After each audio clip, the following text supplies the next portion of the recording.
Dear student, आज हम लोग बात करने वाले हैं नए टॉपिक डीआई पे। तो डीआई को कैसे करते हैं, डेटा इंटरप्रिटेशन, ये पूरी सीरीज चलेगी। ठीक, तो और इसमें हम लोग क्या करेंगे, डीआई करने का तरीका क्या होता है, किस तरीके से यूज करेंगे वो चीज देखेंगे। तो यहाँ पे डीआई अगर हमें करना है, तो डेटा इंटरप्रिटेशन अगर करना है तो किस तरीके से हम कर सकते हैं क्वेश्चंस को, उन चीज़ों पे डिस्कस करेंगे। तो सबसे पहले अगर हम लोग बात करते हैं डीआई पे, जो अपने पास डेटा इंटरप्रिटेशन होता क्या है, डीआई होता है किस तरीके से, डीआई अपने पास चार तरीके का आता है। ज़्यादातर तो नॉर्मली हम लोग देखने को मिलता है, बाकी तो अगर इससे ज़्यादा भी डीआई आपको देखने को मिलेंगे, लेकिन चार मेजर होते हैं डीआई के। तो करना क्या है डीआई में, वो चीज़ देखते हैं। क्वेश्चन आपके पास सामने शो हो रहा होगा। ठीक, अब यहाँ पे अगर हम लोग बात करते हैं डीआई में, अगर बात की जाए तो कुछ टॉपिक आपको आने चाहिए, जैसे कि अगर परसेंटेज परसेंटेज अगर आपको आता है, ठीक, तो डीआई को इजीली से कर पाओगे। दूसरी चीज अगर हम लोग बात करते हैं परसेंटेज के बाद में क्या आना चाहिए, एवरेज आना चाहिए। थर्ड टॉपिक की अगर बात करें तो क्या आना चाहिए, रेशियो आना चाहिए आपको। तो परसेंटेज, एवरेज, रेशियो, ये टॉपिक आपको आना चाहिए। तो नॉर्मली आप डीआई को अच्छे से कर पाओगे, चीज़ों को देख पाओगे, समझ पाओगे। डीआई की अगर हम लोग बात करें, डीआई होता है कितने टाइप का, चार टाइप का डीआई होता है। ठीक, तो आज हम लोग बात करने वाले हैं लाइन ग्राफ। तो आपको पता होना चाहिए कि जो इस तरीके का डीआई होता है, इसे क्या बोलते हैं, लाइन ग्राफ। दूसरा आपके पास जो दिया जाता है इस तरीके का जो डीआई होता है, इसे क्या बोलते हैं, पाई चार्ट। तीसरा जो होता है आपके पास इस बेस पे जो डीआई होता है, इसे क्या बोलते हैं, टेबल डीआई। ठीक, और जो आपके पास चौथा डीआई जो होता है वो क्या होता है, बार ग्राफ। इस तरीके के डीआई को बार ग्राफ बोलते हैं। तो ये अपने पास डीआई के फॉर्मेट होते हैं। इस तरीके से हम लोग डीआई को देखते हैं, यूज करते हैं। तो इतनी चीज समझ में आने बाद, तो डीआई का कोई भी फॉर्मेट, कोई भी क्वेश्चन दिया होगा, उसको करने का तरीका ये है, इस तरीके से डीआई से बात करेंगे। अब थोड़ा सा हम लोग बात करने वाले हैं डीआई के आगे। ठीक, अब डीआई का जो है ग्राफ, लाइन ग्राफ पे बात करेंगे आप, तो डीआई आपको जो है शो हो रहा होगा सामने। ठीक, अब इसमें डीआई में हम लोग बात करेंगे क्वेश्चन पे। ठीक, तो डीआई आपके पास देखिए दिया हुआ है, तो सबसे पहले हम ग्राफ जो आपको दिख रहा है, शो हो रहा है, उसमें बात करते हैं। यहाँ पे देखिए वर्कर्स दिए गए हैं एबीसी, ये कोई एक काम करते हैं, उनको काम करने में कितना कितना दिन लग रहा है उसके बारे में दिया हुआ है। मतलब ये देखा जाए तो टाइम एंड वर्क बेस पे डीआई। ठीक, किस बेस पे है, टाइम एंड वर्क बेस पे डीआई। ठीक, तो इसको करने का तरीका क्या होगा, क्वेश्चन यहाँ पे पहला आपके पास शो हो रहा होगा। तो देखिए क्वेश्चन आपको दिख रहा होगा, जिसमें लिखा है find the number of days taken to complete the work B and D together. B और डी को काम करने में कितना समय लगा। ठीक, ये आपसे बात कर रहा है, तो बी और डी को कितना समय लगा वो आपको देखना है। अब इस चीज को बताने के लिए ग्राफ की तरफ आप लोग जाइए। ठीक, ग्राफ की तरफ जाएंगे तो उसमें देखिए क्या लिखा हुआ है, किस तरीके से बात की जा रही है। तो बी को कितना टाइम लग रहा है काम करने में, 10 डेज लग रहे हैं। बी को कितना लग रहा है, 10 दिन। ठीक, इसी तरीके से हम बात करते हैं, डी की बात करते हैं, डी को टाइम कितना लग रहा है, 15 डेज। डी को टाइम कितना लग रहा है, 15 डेज। बी को 10 दिन लग रहा है, डी को कितना लग रहा है, 15 दिन लग रहा है। इतनी चीज समझ में आगे बात। तो डी को 10 दिन लग रहा है, डी को 15 दिन लग रहा है, तो इसी बेस में हमें क्या करना है, सॉल्व करना। तो ये अपने पास ग्राफ में दिया हुआ था, ये ग्राफ में दिख रहा है, डी डी वहां से निकालें। तो दोनों मिलकर कितने दिन में करेंगे, यहाँ से पूछा गया है। तो दोनों का एलसीएम लीजिए, 10 और 15 का एलसीएम कितना आता है, 30। कितना आ जाएगा, 30 एलसीएम आएगा। जो यहाँ पे एलसीएम आता है वो क्या होता है, टोटल वर्क होता है। टोटल वर्क कितना है, 30 आपके पास वर्क है, मतलब टोटल काम करना है 30। और बी 10 दिन में कर लेता है और डी 15 दिन में कर लेता है। तो 10 में 30 कितनी बार आता है वो आपको देखना है। तो 10 में अगर मैं बात करूँ 30 कितनी बार आता है, 3 बार।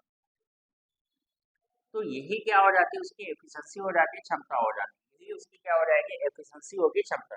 मतलब एक दिन में बी जो है 3 काम करता है, तभी 30 काम कितने दिन में कंप्लीट करता है, 10 दिन।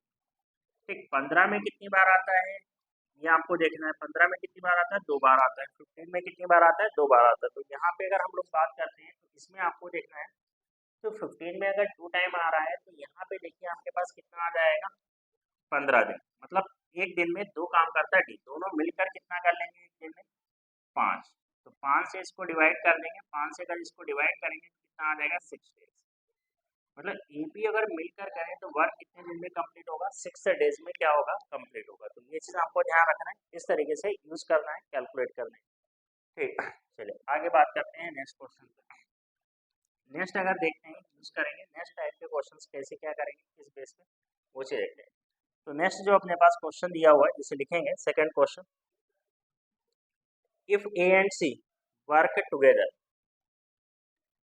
यदि ए और सी मिल करके काम करते हैं and after few days A left the work, कुछ दिन बाद ए काम को छोड़ देता है, कुछ दिन बाद ए काम को छोड़ देता है और then C complete the alone work in 5 days, C तो 5 दिन में अकेले काम कंप्लीट कर लेता है। ठीक, तो इसके अकॉर्डिंग पूछा गया ए को जो है कितना टाइम लगा है कंप्लीट करने में, ये आपसे पूछा है। तो यहाँ पे अगर हम लोग बात करते हैं देखते हैं ए बी सी मिल करके काम करते हैं, ये चीज़ आपके पास बता दिया गया है। तो सबसे पहले तो देखना होगा ए को कितना टाइम लग रहा है, उसकी अगर बात करते हैं ए को कितना लग रहा है 30 डेज, 30 दिन में ए कंप्लीट कर लेता है। सी की अगर हम लोग बात करते हैं सी को कितना टाइम लग रहा है 20 डेज, सी की अगर हम बात करते हैं सी को कितना टाइम लग रहा है 20 डेज, सी कितने दिन में कंप्लीट करता है 20 दिन में काम को कंप्लीट करता है। क्लियर हो गई बात। तो ये ग्राफ में दिया था, इसी के अकॉर्डिंग हम क्या करेंगे यूज करेंगे। तो इन दोनों का एलसीएम लेंगे, तो 30 और 20 दिया हुआ है, तो 30 और 20 का एलसीएम कितना आ जाएगा 60 आ जाएगा। तो यहाँ पे नेक्स्ट अगर हम लोग बात करें तो 30 में कितनी बार आता है 2 टाइम्स आता है, ठीक, और 20 में कितनी बार आता है 3 टाइम्स आता है। ठीक, दिस इज क्लियर। 20 में कितने टाइम्स आता है 3 टाइम्स आता है। तो यहाँ पे ये चीज दिया गया। अब यहाँ पे बताया गया दोनों ने काम करना शुरू किया, तो दोनों कितना काम कर सकते हैं एक दिन में 5 कर सकते हैं। दोनों ने काम करना शुरू किया, दोनों एक दिन में कितना कर सकते हैं 5 कर सकते हैं। इतनी चीज समझ में आगे बात। अब दोनों मिलकर एक दिन में 5 करते हैं, और यहाँ पे बताया गया दोनों ने शुरू किया, कुछ दिन के बाद ए ने क्या किया छोड़ दिया। ठीक, तो ए ने छोड़ दिया, उसके बाद सी काम करता है 5 दिन तक बचा हुआ काम। तो देखते हैं 5 डेज में सी कितना वर्क कर लेगा। 5 डेज में सी कितना वर्क कर लेगा। सी का वर्क अगर हम निकालें तो एक दिन में कितना करता है 3 करता है, तो 5 दिन में कितना कर लेगा 15। 5 दिन में कितना वर्क करेगा 15 करेगा। एक दिन में कितना करता है 3 करता है, तो 5 दिन में कितना कर लेगा 15। तो 60 टोटल काम था, अगर 15 कर लिया तो बचा कितना है 45 बचा हुआ है। कितना बचा हुआ 45 बचा हुआ है, जो कौन करने वाला है ए और सी करने वाला है। ए और सी करने वाले हैं, तो 5 से इसको डिवाइड कर दीजिए तो कितना हो जाएगा 9 हो जाएगा। तो 9 डेज तक का वर्क किया था, किसने वर्क किया था ए ने, जो है 9 दिन के लिए वर्क किया है, 9 दिन के लिए काम किया हुआ है। ये चीज आपको बताएगा। इसके बाद में बात करते हैं नेक्स्ट। नेक्स्ट देखिए क्वेश्चन दिख रहा होगा सामने, थर्ड क्वेश्चन। थर्ड क्वेश्चन पे अगर हम लोग बात करते हैं, थर्ड क्वेश्चन देखिए क्या दिया हुआ है। तो थर्ड क्वेश्चन में बताया गया है find the ratio of efficiency C and D, C और डी की क्षमता के बीच अनुपात ज्ञात करना। ये आपसे बात की गई सी और डी की क्षमता के बीच अनुपात। तो सी को देखते हैं कितना टाइम लग रहा है, सी को 20 दिन लग रहे हैं, और डी को कितना लग रहा है 15 दिन। सी को कितना लग रहा है 20 दिन, सी को लग रहा है 20 डेज, और डी को कितना लग रहा है 15 दिन। ठीक, सी को कितना लग रहा है 20 दिन और डी को कितना लग रहा है 15 दिन लग रहा है। ये चीज समझ में आगे बात, तो इसी तरीके से यूज करेंगे। तो 15 दिन लग रहा है और 20 दिन लग रहा है, एलसीएम लेंगे कितना आ जाएगा 15 और 20 का एलसीएम कितना आ जाएगा आपके पास जो है 60 एलसीएम आ जाएगा। ठीक, 20 में कितनी बार आ रहा है 3 बार आ रहा है, 15 में कितनी बार आ रहा है 4 बार आ रहा है, 20 में कितनी बार आ रहा है 3 बार आ रहा है, 15 में कितनी बार आ रहा है 4 बार। तो ये चीज आपके पास आ गया, तो ये एफिशिएंसी आ गई। तो यहाँ पे रेशियो पूछा गया है, रेशियो आपके पास सी और डी की एफिशिएंसी का तो कितना हो जाएगा 3:4 क्या आ जाएगा रेशियो आ जाएगा। कितना रेशियो होगा 3:4 क्या हो जाएगा रेशियो हो जाएगा। क्लियर हो गई बात। तो एफिशिएंसी के बीच अगर रेशियो की बात करते हैं तो ये अपने पास क्या आ जाएगा आंसर आ जाएगा। Next question. नेक्स्ट क्वेश्चन आपका जो है और दिख रहा है वीडियो आपका जो है, उसके अकॉर्डिंग अगर बात करते हैं नेक्स्ट क्वेश्चन बेसिस। तो नेक्स्ट क्वेश्चन अगर हम लोग बात करें तो नेक्स्ट क्वेश्चन अपने पास दिया हुआ है if B and C working together finish the work. ठीक, डी इज आपका destroy the work given efficiency. तो ए भी काम करते हैं और डी क्या करता है काम को जो है डिस्ट्रॉय कर देता है, मतलब काम को बिगाड़ देता है। तो काम को अगर बिगाड़ देगा तो इसका मतलब ये हुआ कि उसको फिर से काम करना होगा। ठीक, तो इस तरीके से आपका जो है कितने दिन लगेंगे सभी लोग अगर मिलकर काम करें तो यहाँ पे तीनों की बात हो रही है, तीनों को रखेंगे, बी रखेंगे, सी रखेंगे और क्या रखेंगे डी रखेंगे। ठीक, तो बी को कितना टाइम लग रहा है उसकी अगर बात करते हैं, बी को लग रहा है 10 दिन। ठीक, और सी की बात करते हैं, सी को कितना लग रहा है 20 दिन। बी को 10 दिन लग रहा है, सी को 20 दिन लग रहा है, और डी को कितना लग रहा है 15 दिन। 15 दिन में क्या कर लेते हैं वर्क को डिस्ट्रॉय कर देते हैं, मतलब खत्म करता है, इसलिए जो है बिगाड़ता है काम को, इसलिए आप इसको माइनस में यूज करो, मतलब उतना काम आपको फिर से करना पड़ेगा। तो यहाँ पे अगर एलसीएम लिया जाए सबका, तो कितना आएगा, 60 एलसीएम आ जाएगा। कितना आ जाएगा एलसीएम, 60 आ जाएगा। तो 10 में कितनी बार आता है वो चीज़ आपको देखना है, 6 बार आता है। ठीक, 20 में कितनी बार आता है, 3 बार आता है। 15 में कितनी बार आता है, 4 बार आता है। और क्या यूज करेंगे, माइनस का 4 यूज करेंगे। कितना यूज करेंगे, माइनस का 4। तो यहाँ पे अगर हम बात करते हैं तो कितना बचेगा, 5। 5 वर्क बचेगा, मतलब अगर तीनों मिलकर करें, बी सी और डी, तो कितना वर्क होगा, 5। 5 से डिवाइड कर देंगे इसको, तो कितना आ जाएगा, 12 दिन लगेगा काम को कंप्लीट करना। काम को कंप्लीट करना है तो कितना दिन लगेगा, 12 डेज लगेगा। तो ये चीज़ आपको ध्यान रखना है, इस तरीके से क्वेश्चन को करना है। ठीक, अगर कोई भी काम को डिस्ट्रॉय कर रहा है, बिगाड़ रहा है, तो उसको माइनस में यूज करना है। उसके बाद बात करते हैं नेक्स्ट क्वेश्चन पे आते हैं। नेक्स्ट क्वेश्चन देखते हैं कैसे क्या करेंगे वो चीज़। तो नेक्स्ट क्वेश्चन पे अगर हम लोग बात करें, यहाँ पे नेक्स्ट क्वेश्चन दिया हुआ है, 5th question. Find the number of the days taken A and E complete the work if they are working alternate starting with A। मतलब आपके पास ए और ई की बात बताई गई है। तो ए को कितना दिन लगता है, पहले तो ये देखेंगे, ए को कितना लगता है, 30 डेज लगता है भाई काम करने में। उसके बाद में ई की बात करते हैं, तो ई को कितना लगता है, 25 डेज लगता है। ई को कितना लगता है, 25। ए को 30 डेज लगता है और ई को कितना लगता है, 25 डेज लगता है। ये चीज़ आपको ध्यान रखना है।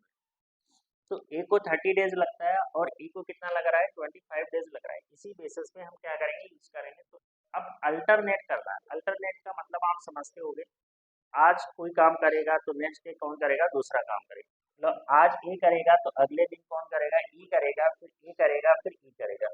मतलब इस तरीके से काम करेंगे, आज ए करेगा, फिर ई करेगा, फिर ए करेगा, फिर ई करेगा। इस तरीके से वर्क कंप्लीट होगा। ठीक, तो ये क्या होता है, अल्टरनेट प्रोसेस होता है, अल्टरनेट प्रक्रिया होती है। तो ये चीज़ आपको ध्यान रखना है। ठीक, तो ये चीज़ आपको ध्यान रखना है। तो यहाँ पे अगर दोनों की बात करते हैं, दोनों का अगर एलसीएम लेते हैं, 30 और 15 का एलसीएम ले लिया जाए, तो 30 और 25 का एलसीएम अगर लेते हैं हम लोग, तो कितना आता है आपके पास, 150। एलसीएम कितना आ जाएगा, 150 आ जाएगा। 30 में कितनी बार आता है, 5 बार आता है। और 25 में कितनी बार आ जाता है, 6 बार आ जाता है। ठीक, 25 में कितनी बार आता है, 6 बार आता है। ठीक, और ए ने काम शुरू किया था, तो दोनों की यहाँ पे एफिशिएंसी कितनी है, 6 5 कितनी हो जाएगी, 11 हो जाएगी। मतलब ए और ई मिलकर कितना करेंगे, 11 काम करेंगे। अब सोचो कि अगर ए और मिल करके 11 काम करते हैं, लेकिन यहाँ पे अल्टरनेट में करना है, पहले ए करना है, फिर किसको करना है, ई को करना है। पहले ए करना है, फिर ई को करना है। तो 11 से इसको डिवाइड, कितने से, 11 से डिवाइड करेंगे इसको, तो कितनी बार जाएगा आपके पास, वो चीज देखना है। 11 से डिवाइड के एक बार जाएंगे, 11 बन जाए 11। ठीक, कितना बचा, 4 बचा, 40 हुआ। 11 3 जा 33। फिर कितना बचेगा, 33 माइनस कर देंगे, कितना बचेगा आपके पास, 7 बचेगा, 7। 40 में से अगर 33 माइनस कर देंगे, 7 बचेगा। अब इसको काम को 11 से नहीं करना है यहाँ पे, क्यों, क्योंकि काम अब कम बचा है। तो इसको वही करेगा जिसने शुरू किया था। शुरू किसने किया था, ए ने किया था। तो यहाँ पे क्या करना है, ए से डिवाइड करना है इसको, 5 को।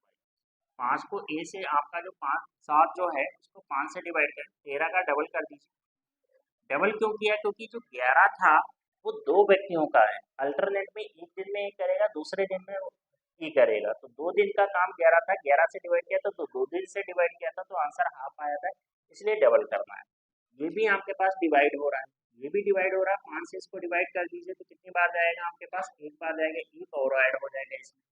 ठीक, उसके बाद में यहाँ पे 5 से माइनस कर दिया, तो कितना बचा, 2 बचा। ठीक, 2 बचा। अब इसको काम कौन करेगा, ई करेगा। तो आंसर कितना है, 13 2 26, और ये कितना हो जाएगा, 27। ये आपका डिवाइड हो जाएगा, 1/3 डेज हो जाएगा। तो आंसर कितना आ जाएगा, 27 1/3 डेज आएगा। तो समझ में आगे बात। तो इस तरीके से क्वेश्चन को क्या करोगे, यूज करोगे, कैलकुलेट करोगे। तो जो भी आपके पास क्वेश्चन होगा, करने का तरीका ये होगा, इस तरीके से आप क्वेश्चन कर सकते हो। ठीक, तो आज हम लोग एक ही डीआई रखते हैं, बाकी नेक्स्ट क्लास में देखेंगे, धीरे धीरे हम जो है डीआई करेंगे। डीआई की आपको पूरी सीरीज मिलेगी। ठीक, तो थैंक यू एवरीवन। आप लोग जो है, अगर चीज़ें पसंद आ रही है तो चैनल को सब्सक्राइब करिए, वीडियो को लाइक करिए, मैक्सिमम लोगों के पास शेयर करिए। Thank you.